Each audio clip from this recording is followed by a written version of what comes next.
Olá a todos, para quem não me conhece, sou Renata Ferlin, diretora-geral da Editora Quadrante, e tenho grande alegria de receber hoje o Padre José Luiz Guillaume para uma entrevista exclusiva sobre o lançamento do nosso livro A História do Opus Dei. Padre José Luis, es una gran alegría recibirle hoy en la editorial Cuadrante para una entrevista exclusiva sobre el lanzamiento del libro Historia del Opus Dei, del que usted y John Converdale son coautores y que acabamos de publicar en Brasil. En primer lugar, una pregunta obvia pero importante. ¿Por qué una historia del Opus Dei? ¿Y por qué en ese momento de la vida de la prelatura? Pues la historia que hemos escrito es una historia que ha nacido por casualidad. Hace 5 años, la universidad en la que trabajo, se llama Universidad de la Santa Cruz, está en Roma, me invitó a dar un curso, unas clases sobre la historia del Opus Dei. Y cuando empecé a dar las clases me di cuenta que no había ningún libro que cuente esta historia. Y entonces ahí saltó la oportunidad y también la idea de escribir un libro. Cuando se me ocurrió esta idea, tengo que reconocer que me asusté un poco porque el Opus Dei iba a cumplir 100 años y escribir la historia de una institución que tiene tantas realidades en tantos países, con tantas personas durante 100 años, asusta un poco. Le escribí a un gran historiador que vive en Nueva York, John Coverdale. Enseguida aceptó el reto de acompañarme en esta aventura. Y los dos, durante un periodo largo, prácticamente fueron 4 años, estuvimos investigando en el archivo de la prelatura cuáles son los hitos fundamentales, cuáles son los elementos fundamentales de la historia de esta institución. Me parece que tenemos la conciencia de que hemos conseguido ofrecer un producto que para cualquier tipo de personas, por supuesto para los miembros de la obra, también para las personas que se encuentran en el ámbito universitario, académico, y también para el público general interesado en historia de la Iglesia, pueden encontrar respuestas a qué es y qué ha hecho en su historia el Opus Dei. Isso, e para aqueles que não conhecem com maior detalhe a prelatura do Opus Dei, como se insere esta história do Opus Dei na vida da Igreja e el desarrollo de la teología de los siglos XX y XXI. ¿Es un libro para todos? Es un libro que está pensado para un público amplio, sobre todo católico, que quiera conocer cómo Dios actúa en la historia. El Opus Dei nace en 1928, nace en pleno siglo XX, nace entre la Primera y la Segunda Guerra Mundial y transmite un mensaje cristiano muy concreto. Es un mensaje que lo que hace es recordar a las personas que Dios les llama a ser santos, que Dios les llama a estar junto a su Hijo Jesucristo, allí donde viven, allí donde trabajan, allí donde están. Donde está cada persona, esa persona está llamada por Dios a tener un trato personal con Él. Ese es el corazón del mensaje del Opus Dei. Nosotros, como historiadores, hemos tratado de estudiar cómo ese mensaje que José María Escrivá recibió hace 100 años, cómo ese mensaje se ha difundido por el mundo. El Opus Dei es una organización de la Iglesia, una estructura de la Iglesia, que lo que hace es difundir un mensaje cristiano. Esa difusión era el objeto de nuestro estudio. Bueno, una cosa que llama la atención es la riqueza y el rigor de los documentos en los que se basa este libro. ¿Cuál fue su estrategia para establecer la forma de trabajar en la redacción del libro? ¿Cuáles fueron los desafíos para la obtención de las fuentes y materiales de referencia utilizados en su redacción? Sí, tanto John como yo somos historiadores. Por lo tanto, conocemos el método histórico para escribir un libro de historia. Era un método que hemos aplicado a una institución católica, al Opus Dei. Eso significaba, por ejemplo, establecer la cronología, es decir, establecer las diversas etapas en el camino de la historia del Opus Dei. Y para hacerlo nos hacían falta papeles, documentos, material de archivo. Desde el primer momento contamos con la ayuda de las autoridades del Opus Dei que nos abrieron sus archivos.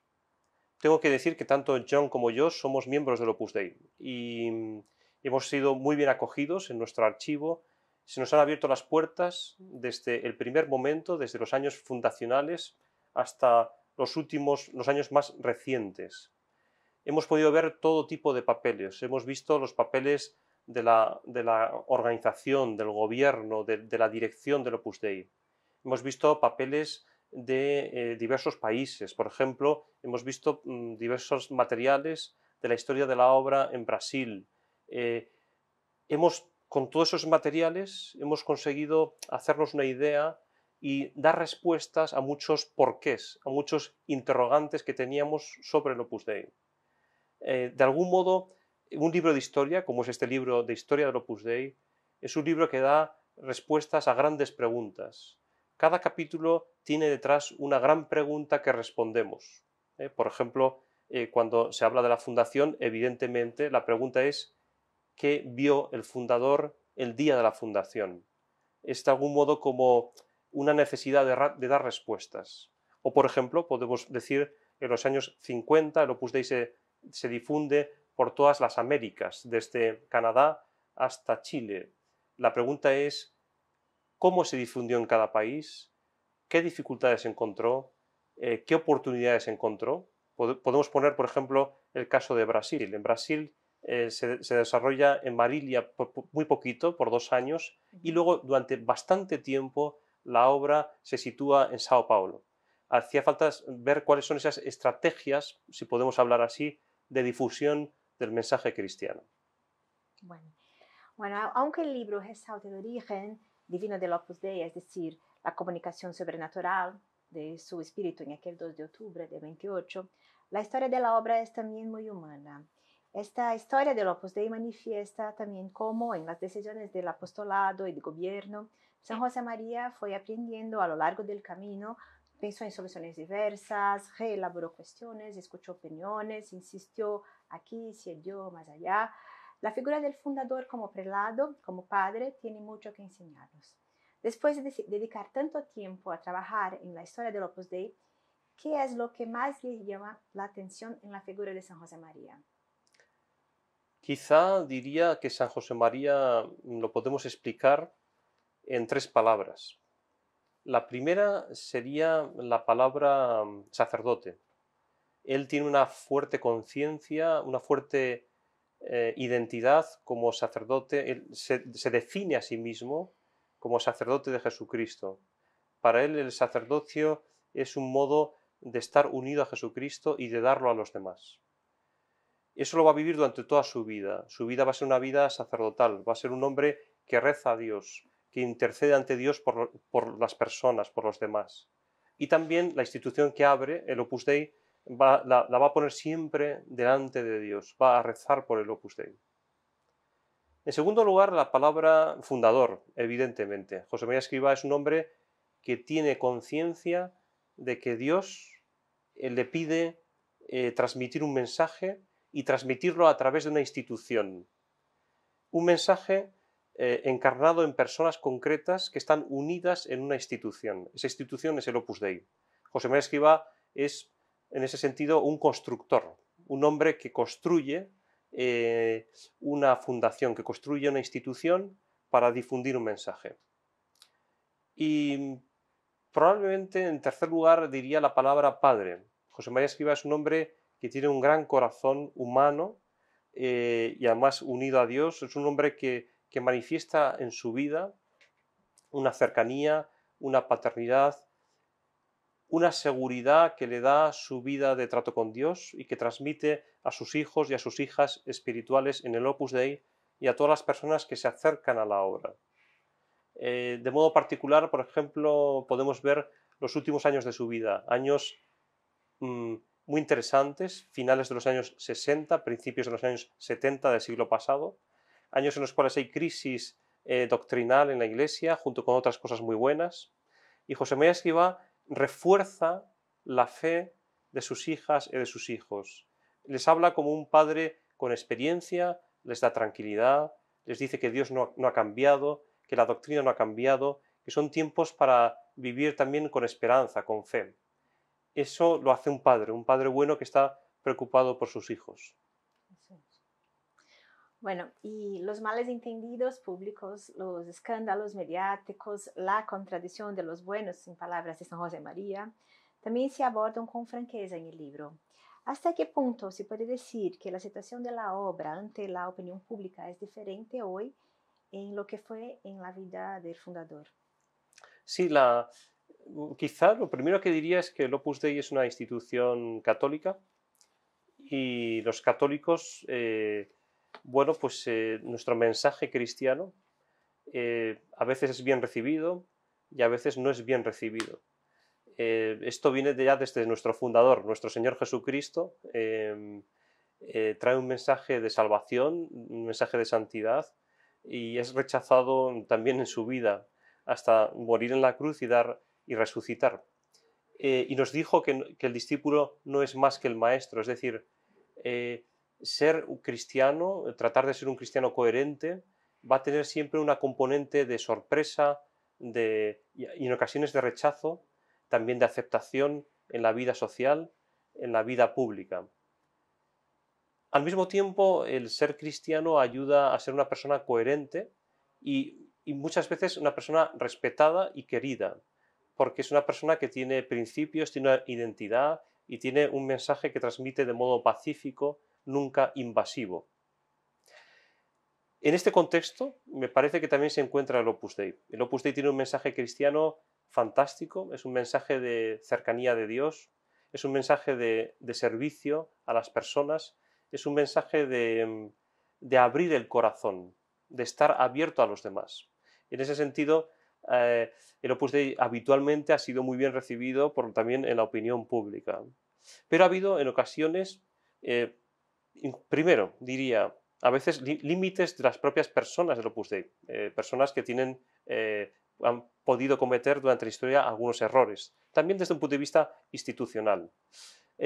Límites de comprensión del mensaje del Opus Dei, un mensaje de santidad en medio del mundo, y también límites de comprensión de un mensaje cristiano, la realidad de ser un mensaje que tiene una componente divina, además de una componente humana.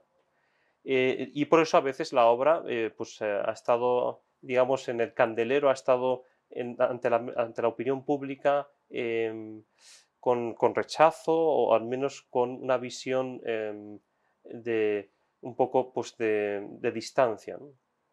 Pienso que la ventaja que tenemos ahora, después de 100 años, es que tenemos experiencia, también hemos reconocido los límites, los errores que hemos cometido nosotros como institución en el pasado, y a la vez muchas personas también han descubierto la bondad que hay detrás del Opus Dei, que es un modo, un camino para encontrarse con Dios, para encontrarse con Jesucristo. El libro está pensado para que puedan ser añadidos nuevos capítulos de la historia del Opus Dei y ampliados los temas de desarrollo de la obra en los diversos países donde está presente. O esos capítulos nuevos de la historia y desarrollo de la obra serán objeto de un nuevo libro. ¿Cuáles son sus proyectos editoriales? Sí, la historia del Opus Dei es una historia como cualquier institución grande, una institución en este caso más católica, que tiene muchos capítulos en su historia. Por ejemplo, tenemos un gran capítulo que es la etapa fundacional, hasta que muere José María Escrivá. Es una etapa que todavía hay tantos temas por estudiar. Pero el Opus Dei no acaba en 1975 con la muerte de José María Escrivá. Después de la muerte de José María Escrivá, la difusión de la obra, de su mensaje, no solamente ha encontrado países nuevos, sino que ha encontrado y encuentra modos nuevos de explicarse. Y encontrará en el futuro. Podemos pensar en el Opus Dei como en la Iglesia en el siglo XXII, XXIII. ¿Cuáles son los modos en los que se difunde el mensaje cristiano y se difundirá en el futuro? Pues el Espíritu Santo nos ayudará.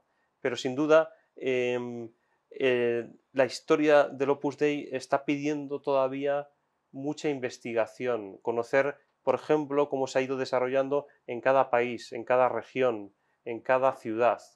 Está pidiendo también comprobar esa realidad que hay en la obra de sacerdotes y laicos, hombres y mujeres, una realidad muy amplia. Sin duda, hay muchos capítulos todavía que explicar en la historia de la obra. Bueno, finalmente, ¿cómo puede la lectura de la historia del Opus Dei inspirar e iluminar a los miembros de la obra y a las personas en general frente a los desafíos que plantean la cultura, la política y la sociedad hoy en día? Pienso que estudiar una historia, por usar una comparación clásica y conocida, es como cuando éramos pequeños, íbamos a nuestra madre o a nuestra abuelita y le decíamos, cuéntanos, abuela, cuéntanos cómo conociste al abuelo. Y entonces contaba su historia, la historia de cuando se enamoraron, se casaron, y lo mismo a nuestros padres, ¿no? Papá, cuéntame cómo conociste a mamá, y te cuenta la historia de la familia. Es lo que hemos hecho también en este libro pensando en las personas del Opus Dei y en los amigos del Opus Dei, los cooperadores. Les contamos la historia de su familia, les contamos su identidad, quiénes son. Conocer tu pasado te ayuda a conocerte como persona, como identidad. Lo mismo ocurre con una institución católica. Y conocer ese pasado te proyecta hacia el futuro. Puede haber un error, que es quedarse anclado en el pasado y pensar que el pasado es lo mejor, es lo auténtico. En cambio, el presente estamos como perdiendo lo más genuino. No es así. Las raíces tienen que confiar en las flores y también las flores, las nuevas generaciones tienen que confiar en las raíces. Hay una continuidad y a la vez cada generación necesita descubrir modos nuevos con los que florece el carisma. El carisma de Opus Dei fue fantástico en los años de la fundación, años de florecimiento de algo nuevo. El carisma de Opus Dei ahora y en los años que vienen también es fantástico porque va a descubrir caminos, modos nuevos que el fundador dijo, los que vengan después los encontrarán. Ese va a ser el reto que tenemos y que tendremos en el futuro. Vale. Bueno, creo que es todo. Muchísimas gracias, padre, por la Obrigado. entrevista. E, bueno, é isso. Eu queria agradecer também você que está em casa assistindo conosco essa entrevista.